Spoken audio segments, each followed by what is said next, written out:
हम इस वक्त उत्तराखंड के धरासू बैंड में हैं और धरासू बैंड उत्तरकाशी जाने वाले रूट से पहले पड़ता है और यहाँ पर देखिए लगातार पत्थर गिर रहा है ऊपर से।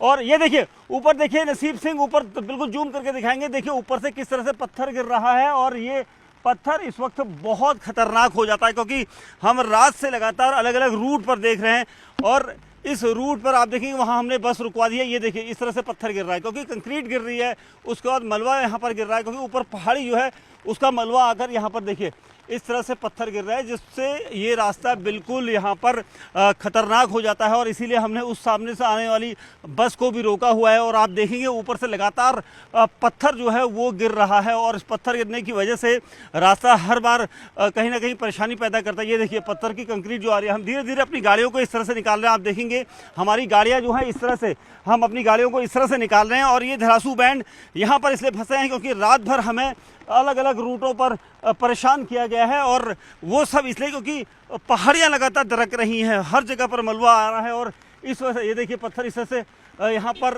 गिर रहा है, जिससे खतरनाक हो जाता है ये रास्ता। और इसीलिए हम कोशिश कर रहे हैं कि हर उस रूट को दिखाएं क्योंकि उत्तराखंड में जिस तरह से आपदा आई है उत्तरकाशी में और उसके बाद से हालात जो है वो काफ़ी खतरनाक। ये देखिए इस तरह से पत्थर गिर रहे हैं और अभी आप देखेंगे, अभी रुक जाइए, अभी मत लाइए। हाँ देखिए इस तरह से ये पत्थर गिर रहे हैं और ये सब दिख रहा है कि यहाँ पर लगातार पत्थर गिर रहा है। पत्थर गिरने की वजह से संभावनाएं चोट की हो सकती है, एक्सीडेंट की हो सकती है और इसीलिए इस पूरे रूट पर लगातार मलबा गिर रहा है। अभी जो हमारा कल धराली की आपदा आई है, उस आपदा में सभी एजेंसियां हमारी वहाँ पर काम कर रही है, सेना के लोग भी काम कर रहे हैं बचाव और राहत के काम में। आईटीबीपी भी लगी है, एनडीआरएफ, एसडीआरएफ और स्थानीय लोग, सभी लोग आगे आकर, हमारे जनप्रतिनिधि भी, सभी लोग बचाव के काम में लगे हैं। कल लगभग 130 के लगभग लोगों को रात को रेस्क्यू किया गया है और अभी लगातार खोजबीन जारी है। रास्ते में चूंकि काफ़ी ज़्यादा मौसम खराब होने के कारण से अनेक स्थानों पर मार्गों का जो संपर्क है वो कट गया है और कुछ पुल भी जो है क्षतिग्रस्त हो गए हैं। उसके कारण से वहाँ पर पहुँचना भी मुश्किल हो रहा है, लेकिन उसके बावजूद भी सभी एजेंसियाँ, सभी लोग जो वहाँ पर पहुँच गए हैं, रेस्क्यू के काम में लगे हैं। हमने राज्य के स्तर पर भी 10 डिप्टी एसपी, 3 एसपी और लगभग 160 पुलिसकर्मी भी इस काम में लगाए हैं जो राहत और बचाव के काम को करेंगे। इसी प्रकार से आपदा राहत का जो परिचालन केंद्र है देहरादून का, वो 24 घंटे काम कर रहा है, 24 घंटे समन्वय बना रहा है। वहाँ से 3 वरिष्ठ अधिकारी भी इस आपदा के लिए डिप्यूट किए गए हैं जो यहाँ पर पहले अपनी सेवा देकर गए हैं डीएम के रूप में या अन्य किसी जिम्मेदारी पर यहाँ पर रहे हैं। गृह सचिव श्री शैलेश बगोली को पूरे 24 घंटे के लिए आपदा परिचालन केंद्र का वहाँ पर समन्वय का काम उनके पास है। वो सभी से बात कर रहे हैं, सभी एजेंसियों से, सभी प्रकार की आपदा प्रबंधन जो हमारा डिपार्टमेंट है वो सभी प्रकार के जो नए इक्विपमेंट्स हैं उनको उपलब्ध कराने का काम कर रहा है। सेना के हेलीकॉप्टर भी तैनात हैं। जैसे ही ये जो मौसम ठीक होता है तो वो सेना के हेलीकॉप्टरों से भी रेस्क्यू अभियान किया जाएगा। भोजन पैकेट इत्यादि बनाए गए हैं, भोजन सामग्री की कमी न हो, डॉक्टरों की टीम भी बनाई गई है। इसके साथ साथ खाद्य विभाग भी पूरी तरह से एक्टिवेट है। बिजली की जो सप्लाई है, कल पूरी तरह से वो लाइनें क्षतिग्रस्त हो गई थी। बिजली को फिर से रिस्टोर करने का काम तेजी से चल रहा है, नई केबल डालकर, क्योंकि मौसम बड़ी चुनौती वहाँ पर बना हुआ है। जल्दी ही जो है बिजली चालू हो जाएगी तो वहाँ पर जो अभी टावर काम नहीं कर पा रहा है, मोबाइल इत्यादि उस टावर से नहीं कर पा रहे। मैंने वहाँ के 3-4 ग्रामीणों से बात की है, वहाँ के जिला पंचायत सदस्य हैं, अन्य लोग हैं। उन्होंने बताया है कि वो सभी से संपर्क स्थापित करने का प्रयास कर रहे हैं। हमारा हर संभव प्रयास है कि सभी को जो है सुरक्षित निकाला जाए। एक एक जान हमारे लिए बहुत कीमती है। उत्तराखंडના ઉત્તરકાશીમાં વાદળ ફાટવાથી ધરાલી ગામ ધોવાઈ ગયું। ઘટના મંગળવારે બપોરે 1:45 બની। પૂર અને કાટમાળમાં ઘણા ઘરો દબાઈ ગયા, ઘણા લોકો દટાયા હોવાના અહેવાલ છે। ધરાલી ગામ દેહરાદૂનથી 218 કિલોમીટર દૂર છે। સેના સાથે એસડીઆરએફ, એનડીઆરએફની બચાવ ટીમો પણ ઘટના સ્થળે પહોંચીને રેસ્ક્યુ ઓપરેશનમાં જોડાઈ। નદી કિનારે અચાનક આવેલા પૂરના કારણે ડઝનબંધ હોટેલ અને હોમસ્ટેને નુકસાન થયું છે. તેમાં ઘણા કામદારો દટાયા હોવાની પણ શક્યતા છે. જો કે અહીં સવાલ એ છે કે ઉત્તરાખંડ અને હિમાચલ પ્રદેશ જેવા પહાડી રાજ્યોમાં વાદળ ફાટવાની ઘટનાઓ કેમ બનતી હોય છે? ક્લાઉડ બર્સ્ટ એટલે કે વાદળ ફાટવું કોને કહેવાય? તેની પાછળનું કારણ શું છે? તેમનો અંદાજ કાઢવો કેમ મુશ્કેલ છે? અને આ ઘટનાઓને રોકવા માટે કઈ રીતો છે? પહેલા એ જાણીએ કે આખરે વાદળ ફાટવું એટલે શું. તો વાત એવી છે કે વાદળ ફાટી જવું એટલે એમાં કોઈ ચીરફાડ થાય છે એવું નથી. આવી ઘટનામાં વાદળ ફુગ્ગાની જેમ ફૂટી જતું નથી, પરંતુ વાદળમાંથી વરસાદ એકસાથે વધુ માત્રામાં પડી જાય છે. જો પર્વતીય વિસ્તારોમાં 1 કલાકમાં 10 સેન્ટીમીટરથી વધુ એટલે કે અંદાજે 4 ઇંચથી વધુ વરસાદ પડે તો તેને વાદળ ફાટવું કહેવાય છે.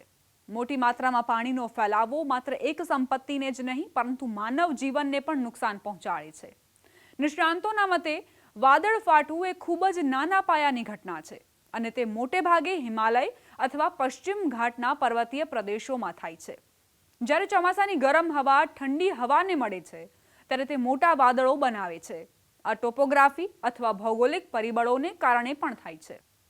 આવા મોટા ગાઢ અને ઊંચા વાદળોને કમ્યુલોનિમ્બસ કહેવામાં આવે છે અને તે 13 થી 14 કિલોમીટરની ઊંચાઈ સુધી લંબાય છે. જો આ વાદળો કોઈ વિસ્તારમાં અટકી જાય અથવા પવન ન હોય તો ત્યાં વરસાદ પડે છે. કયા કારણથી વાદળ ફાટે છે? સામાન્ય રીતે આવા વાદળોને કમ્યુલોનિમ્બસ વાદળો અથવા તોફાની વાદળો તરીકે પણ ઓળખાય છે. તેઓ ઊંચા ઊભા વાદળો છે જે વાવાઝોડા, ભારે વરસાદ, વીજળી અને ક્યારેક કરા સાથે સંકળાયેલા છે. થંડર ક્લાઉડ્સ એકમાત્ર વાદળનો પ્રકાર છે જે આ ગંભીર હવામાન ઘટનાઓને ઉત્પન્ન કરવામાં સક્ષમ છે. વાદળ ફાટવાથી મુશળધાર વરસાદ કરતાં વધુ તીવ્ર વરસાદ પડે છે. આ દરમિયાન આ વિસ્તારમાં પૂર જેવી સ્થિતિ સર્જાય છે. સામાન્ય રીતે વાદળ ફાટવું પૃથ્વીથી લગભગ 15 કિલોમીટરની ઊંચાઈએ થાય છે અને આ સમય દરમિયાન લગભગ 100 મિલીમીટર પ્રતિ કલાકના દરે વરસાદ પડે છે. વરસાદ એટલો તીવ્ર હોય છે કે અસરગ્રસ્ત વિસ્તારમાં પૂર જેવી સ્થિતિ સર્જાય છે. ભારે વરસાદના કારણે વાદળ ફાટવું ભાષા તરીકે વપરાય છે, કારણ કે વિજ્ઞાનીઓના મતે એવી કોઈ વસ્તુ નથી કે વાદળ ફુગ્ગાની જેમ ફૂટે. હવામાનશાસ્ત્ર અનુસાર જ્યારે વાદળોમાં ભેજનું પ્રમાણ વધે ત્યારે તેમની અવકાશી ગતિવિધિમાં અવરોધ આવે છે.